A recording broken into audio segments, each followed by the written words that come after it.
iglesia contra la ciencia.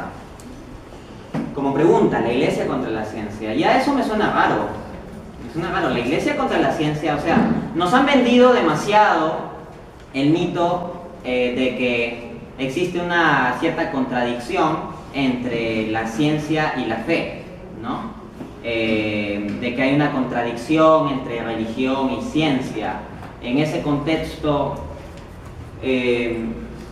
sobre todo se presiona a la persona de fe en los ambientes académicos, como por ejemplo en la universidad o en los institutos o en el colegio, ¿no? De que la fe que tiene uno está en contradicción con el saber científico, ¿no? Pero ¿saben por qué me suena raro? Porque la institución clave en la generación del conocimiento y la ciencia en nuestras sociedades modernas es la universidad. Y las primeras universidades, ¿quién las fundó? La Iglesia Católica. Entonces es curioso, ¿no? O sea, si hubiera una contradicción intrínseca entre el avance del conocimiento humano y la fe, digamos que la Iglesia Católica hizo lo más tonto de toda su historia, o sea, fundar aquella institución que propulsaría ese conocimiento. La verdad, pues, es que no existe tal contradicción intrínseca entre la ciencia y la fe. Y lo voy a mostrar analizando 3 de los casos más sensibles en la historia de la ciencia y 3 de los casos que a veces se enrostran más a los creyentes, como mostrándoles o queriéndoles hacer pensar que la ciencia está en contradicción con la fe. Pues bien, estos 3 casos van a ser, en primer lugar, el análisis del caso Galileo, que es el caso históricamente más famoso, ¿no? Galileo contra la Inquisición, ¿no? El hombre racional contra la Inquisición irracional y mala. Luego de eso vamos a analizar la teoría del Big Bang y finalmente lo que es la teoría de la evolución. Vamos a eso, pues. El caso Galileo. Galileo Galilei fue uno de los más grandes científicos de la historia de la humanidad. De hecho, se lo considera como el fundador de la ciencia moderna y quien introdujo el método experimental en las ciencias, ¿no? Entonces, Galileo definitivamente es un gran referente de todo lo que ha sido la ciencia moderna. Y esto es importante porque es famoso, es conocido, pues, que hubo una cierta controversia entre Galileo y la Iglesia. Entonces se dice, la Iglesia quiso frenar todo el avance de la ciencia moderna y fue arbitraria con Galileo, etcétera, etcétera.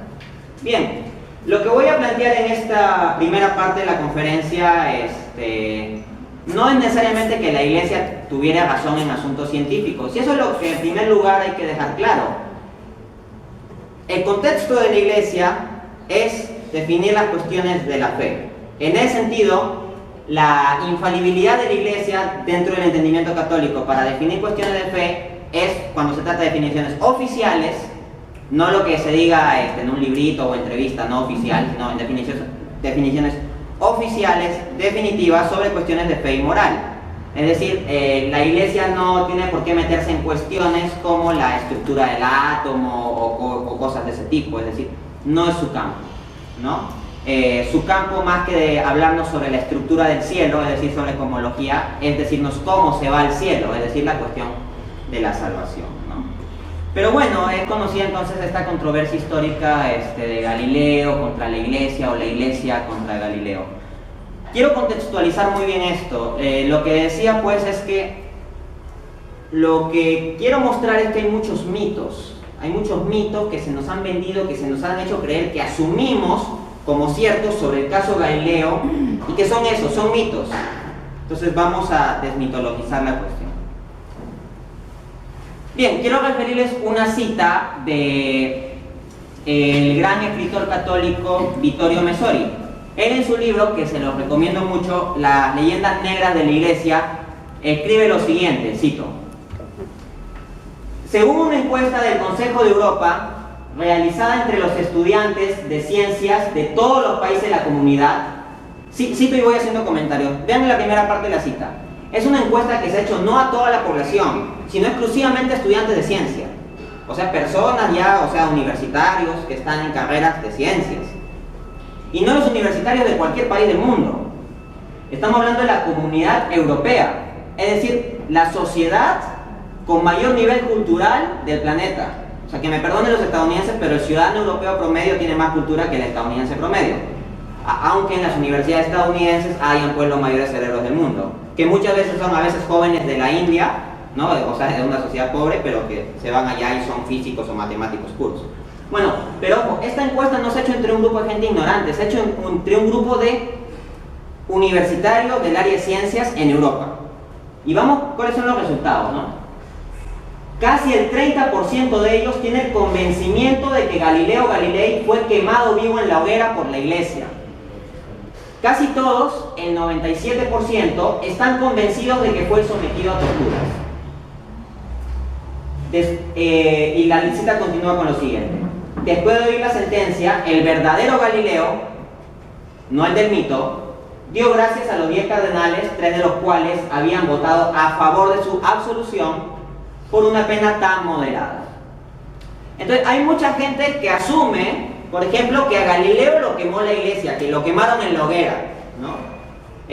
Incluso te puedes encontrar en facultades universitarias a catedráticos diciendo a alumnos, como retando a los alumnos de fe católica o fe cristiana en general, no, es que el cristianismo o la iglesia están en contra de la ciencia. Mira, por ejemplo, a Galileo lo quemó la iglesia, ¿no? Totalmente falso. A Galileo nunca lo quemó la iglesia ni nunca lo quemaron, ¿no? Pero fíjate, es tan extendido el mito, es tan extendido el prejuicio, que el 30% de estudiantes con un alto nivel cultural piensan que fue así. O sea, piensan una tontería, una falsedad histórica demostrablemente falsa, ¿no? Pero lo peor de todo es que el 97%, o sea, casi todos pensaron que Galileo fue torturado. La Inquisición que procesó a Galileo no le tocó ni un pelo. Galileo nunca fue sometido ni a la más mínima tortura física, ¿no? Y uno dirá, ya, entonces lo torturaron psicológicamente. Bueno, el caso es que tampoco. El juicio contra Galileo fue un juicio bastante suave. Déjenme comentarles la historia. El punto es que tradicionalmente se asumía durante la Edad Media y e inicio de la Edad Moderna que el geocentrismo, es decir, que la Tierra, nuestro planeta, es el centro del universo que está estático y que, por ejemplo, el Sol gira alrededor de la Tierra. A ustedes o a nosotros, como hombres del siglo XX o XXI, nos puede parecer una creencia estúpida, pero pensemos por un momento, intuitivamente parece lo más razonable. ¿Por qué? Piensen en la frase que decimos, que mañana saldrá el sol, por ejemplo. Esta frase implica que intuitivamente percibimos que lo que se mueve es el sol, ¿no? Cuando propiamente lo que está más en movimiento para explicar eso es nuestro planeta. Pero intuitivamente lo entendemos del otro modo. Entonces podemos agarrar y despreciar a los hombres antiguos. Qué tontos, creían que el sol era el que se movía y la tierra estaba fija. Pero bueno, es lo que cuadra con las intuiciones básicas, es decir, no lo tratemos como unos totales tontos, ¿no? Y aquí quiero decir una cosa más. La ciencia de esa época tenía una comprensión y métodos distintos, apelaba bastante a lo que es la filosofía de Aristóteles, ¿no? En ese contexto, quien decía que la Tierra era el centro del universo y estaba estática, no era simplemente la Iglesia Católica o que la Iglesia Católica lo hubiera definido como dogma de fe. Revísate los catecismos desde el siglo I hasta la actualidad, o todos los decretos papales, así, que se haya puesto como dogma absoluto, así, de fe y moral, que la Tierra está en el centro del universo, que es estática. No, es que no es materia de fe. Era la misma ciencia de esa época la que pensaba que la Tierra estaba en el centro y era estática. Entonces, ojo, no es simplemente una pelea de Galileo contra la Iglesia, es una pelea de Galileo contra la ciencia de su época, porque los mismos hombres de ciencia de la época de Galileo, más o menos el siglo XVII, pensaban eso y tenían sus argumentos científicos para pensar eso. Argumentos más o menos deficientes, lo que quieras, pero argumentos al fin y al cabo. No es que decían simplemente, como dice la Iglesia, creemos que la Tierra está en el centro. No. Entonces contextualicemos un poco más esto. La ciencia de aquella época había llegado a esa idea.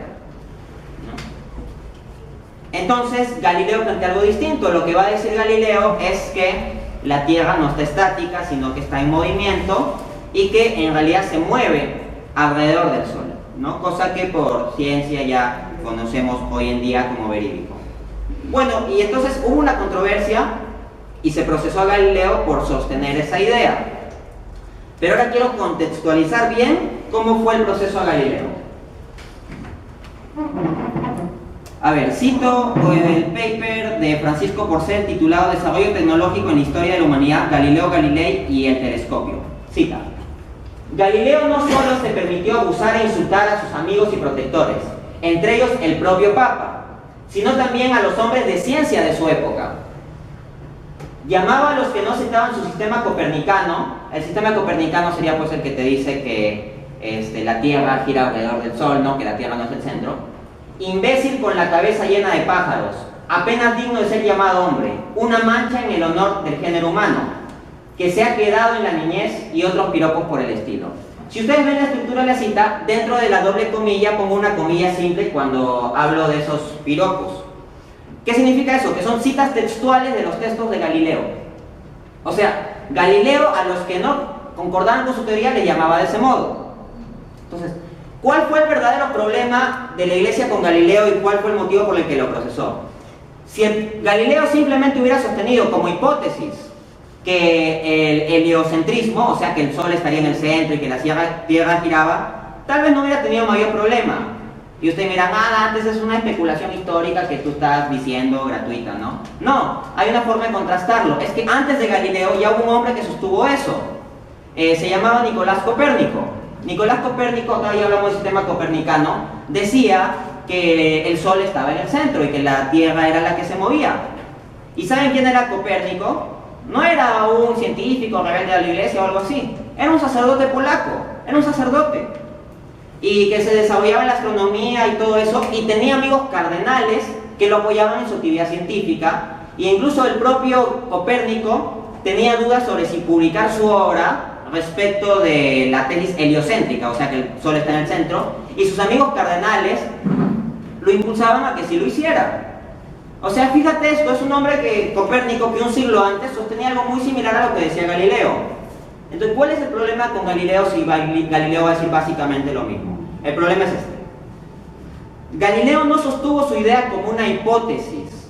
Galileo la sostenía como una verdad absoluta. Él planteaba que era una verdad absoluta, al punto que cualquiera que no estuviera de acuerdo con él era un imbécil o era como un niño. Son citas textuales de su trabajo. Galileo tuvo dos procesos en la Inquisición. En el primer proceso, se lo sentenció a no insistir en sus ideas de ese modo, es decir, que no podía seguir difundiendo las mismas ideas como si se tratasen de una verdad absoluta. Se le permitía, ojo, a Galileo que pudiera plantear sus ideas como una hipótesis, siempre y cuando mencionara también las otras hipótesis y planteara su propia idea como una hipótesis, ¿no? Pero Galileo insistió y escribió un libro donde ponía un diálogo entre dos personas. Y la otra persona del diálogo le llamó Simplicio, que lo que quiere decir es hombre simple, en otras palabras, idiota. Y bueno, el Simplicio, en el diálogo que transcurre todo el libro de Galileo, era el que sostenía la teoría heliocéntrica. Ahora alguien me objetará, no, pero de todas maneras la Iglesia se opuso a la ciencia, porque ¿cómo le vas a pedir a Galileo que sostenga como hipótesis algo que es una verdad? Y todo eso, ¿no? Bien, quien crea que en ciencia hay propiamente verdad, es que no conoce de epistemología. Lean a los epistemólogos, lean a Karl Popper, lean a Thomas Kuhn, lean a Imre Lakatos, lean a Paul Feyerabend. Lo que hay en ciencia es validez, lo que hay en ciencia es aproximación a la verdad, lo que hay en ciencia es eso, diferentes enfoques, pero propiamente verdad absoluta en ciencia no hay. Lo que tenemos son distintas hipótesis, tesis, teorías, pero verdad absoluta en ciencia no. Lean un epistemólogo como Mario Bunge, él mismo dice que la ciencia es falible. ¿La ciencia es un saber racional? Sí, pero también es falible, es decir, es un saber racional que no es absoluto. Galileo se lo tomaba su saber como absoluto. El propio Thomas Kuhn, uno de los más grandes epistemólogos del siglo XX, ¿no? Nada que un fanático católico, un epistemólogo, decía que San Roberto Bellarmino había comprendido mejor el método científico que Galileo al decir que las ideas de Galileo serían una hipótesis. Pero tal vez alguien insistirá, no, ¿cómo va a decir que es una hipótesis, que esto es verdad? Bueno, vamos a un aspecto más. En la época de Galileo, él no había ofrecido suficientes pruebas racionales como para probar suficientemente su idea. Le voy a poner un ejemplo. Uno de los argumentos que Galileo citaba para demostrar que la Tierra se movía era el argumento de las mareas. Decía que si hay mareas en el mar es porque la Tierra está en movimiento, entonces como ese movimiento como que generaría las olas y todo eso. Los científicos y los cardenales de su época sostenían que las mareas se debían a la influencia de la luna sobre el mar.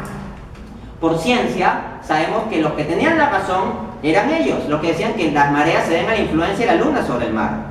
Esto no se debe al movimiento de rotación de la Tierra. Entonces Galileo estaba ofreciendo un argumento científico equivocado. Otra cosa, si ustedes investigan van a ver que Galileo también sostenía ideas peregrinas como que Venus y Mercurio eran transparentes para que la luz del Sol se filtre por ellos.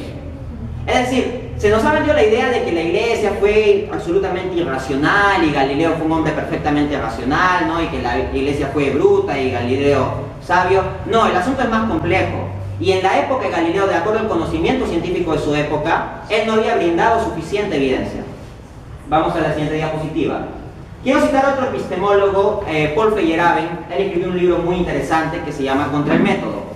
Bueno, abro cita. Ojo, Feyerabend no es ningún católico ferviente ni nada de eso, ¿ya? Pero va a decir lo siguiente.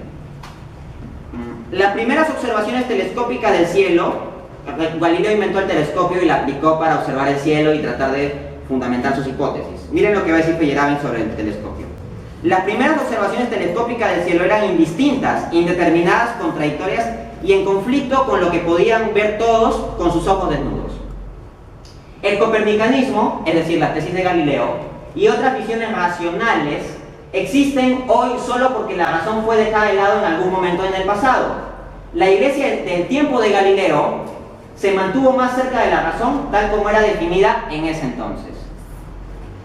¿A qué se lo condenó a Galileo? Que lo jalaron ahí con unas máquinas para tensarle el cuerpo hasta que cambie de idea. No, a Galileo lo condenaron a rezar los salmos penitenciales y Galileo era un ferviente católico, incluso cumplió esa condena con gusto y lo rezó por más tiempo del que se le había indicado. Y prisión domiciliaria. Uno dirá, prisión, lo tuvieron en una celda oscura, pobre Galileo. No, investiga. Galileo estuvo encerrado en mansiones de sus amigos o palacios de cardenales o incluso del Papa y se le permitía seguir haciendo investigación científica, no al punto que hasta se dio el lujo de publicar esas obras que he mencionado y donde decía esos duros ataques. Entonces, contextualicemos, lo que estoy citando son datos históricos, pero el punto es que el profesor de universidad probablemente que te diga que Galileo quemó la Iglesia y que la Iglesia siempre frena el avance de la ciencia, no te cuente todos estos aspectos. Pues bien, ya tienes elementos para responder a ese tipo de cosas. Pasemos al siguiente caso.